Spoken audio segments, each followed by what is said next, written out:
নমস্কার বন্ধুরা, chef Shrabani daily blog চ্যানেলের পক্ষ থেকে সবাইকে স্বাগত জানিয়ে আজ আবারও একটা রেসিপি আপনাদের সামনে শেয়ার করতে চলেছি। আপনারা প্রথম থেকে পুরো ভিডিওটা শেষ পর্যন্ত দেখতে থাকুন। আজকে বানাবো আলু, বেগুন, পেঁয়াজ কলি দিয়ে সজনে ফুলের লোভনীয় রেসিপি। চলুন তাহলে শুরু করি। তো দেখুন বন্ধুরা, এই দু একদিন আগে কিছু মেঘ করেছিল আর আজ কালকে হঠাৎ বৃষ্টি হওয়ার কারণে দেখুন সমস্ত সজনে ফুলগুলো ঝরে গেছে। আর এই ফুলগুলো দেখুন কুড়িয়ে নিয়েছি এক একটি করে, আর বেছে ভালোভাবে জল দিয়ে ধুয়ে তুলে নিচ্ছি, কারণ সজনে ফুলে অনেক সময় ছোট ছোট পোকা থাকে, এই জন্য ভালোভাবে বেছে নিতে হবে। দেখুন আমি সমস্ত ফুলগুলো ধুয়ে তুলে নিয়েছি। এখন গ্যাস ধরিয়ে কড়াই বসিয়েছি। কড়াইয়ের মধ্যে দিয়েছি পরিমাণ মতো সরষের তেল, দিলাম তেজপাতা, দিলাম গোটা জিরে। একটু ভেজে নিয়ে দেখুন আমি এখানে আলু, বেগুন, পেঁয়াজ কলি কেটে ধুয়ে নিয়েছি। এখন কড়াইয়ের মধ্যে দিয়ে দিলাম। ওই দেখুন, এখন ভালোভাবে তেলের সাথে একটু নাড়াচাড়া করে আমি মিশিয়ে নেব। এইভাবে মিশিয়ে নেব। দেখুন দিলাম পরিমাণ মতো হলুদ গুঁড়ো, আর দেবো আমি পরিমাণ মতো লাল লঙ্কার গুঁড়ো।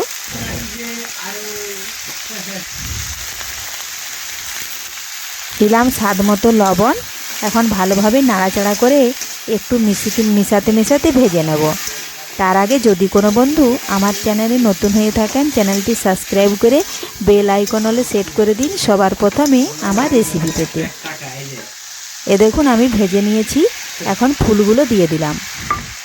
এটাও নাড়াচাড়া করে ভালোভাবে দেখুন মিশিয়ে নেব। এই দেখুন এইভাবে নাড়াচাড়া করে মিশিয়ে নেব। তো মেশানো হয়ে গেলেই আমি একটু ঢাকা দিয়ে দেব।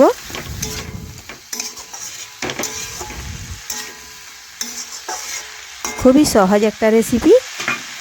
দেখুন একবার দেখলে আপনারাও বাড়িতে যে কেউ বানিয়ে নিতে পারবেন। দেখুন ঢাকা দিয়ে দিয়েছি আর ফিরে এলাম 5 থেকে 10 সেকেন্ড পর। দেখুন বন্ধুরা, ঢাকা দেওয়ার ফলে যেটুকু সবজির গায়ে জল ছিল সেটাও কিন্তু শুকিয়ে গেছে। এই দেখুন নাড়াচাড়া করে দেখাচ্ছি। এখন আমি সবশেষে দিয়ে দেব জিরে ও সর্ষে বাটা।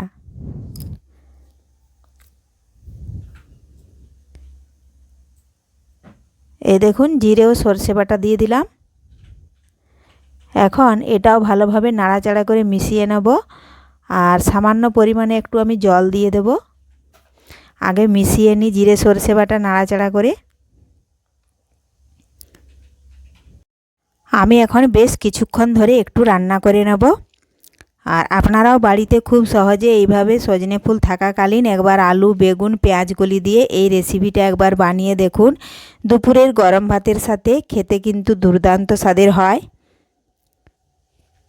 আর সজনে ফুল তো সব দিন পাওয়া যায় না, এজন্য এই সময় একবার বানিয়ে নিন। তো দেখুন বন্ধুরা, আমি অনেকক্ষণ কিন্তু রান্না করে নিয়েছি। এখন 1 গ্লাস জল দিয়ে দিলাম।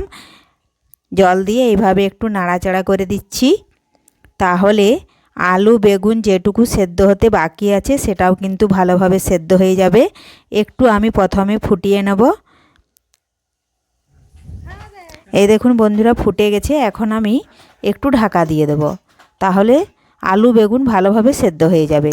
আর দেখুন বন্ধুরা, ঢাকা তুলে নিলেই দেখুন জল শুকিয়ে গেছে আর রান্নাও কিন্তু হয়ে গেছে। তো আজকের এই রেসিপি আপনাদের ভালো লেগে থাকলে লাইক, শেয়ার, কমেন্ট করতে অবশ্যই ভুলবেন না বন্ধুরা। ধন্যবাদ। এখন আমি এই সবজিটা একটা বাটিতে ঢেলে নেব। আপনারা পারলে একটু চিনি দিতে পারেন, তো চিনিটা অপশনাল, আপনারা দিতেও পারেন নাও পারেন। ফিরে আসছি পরের ভিডিওতে।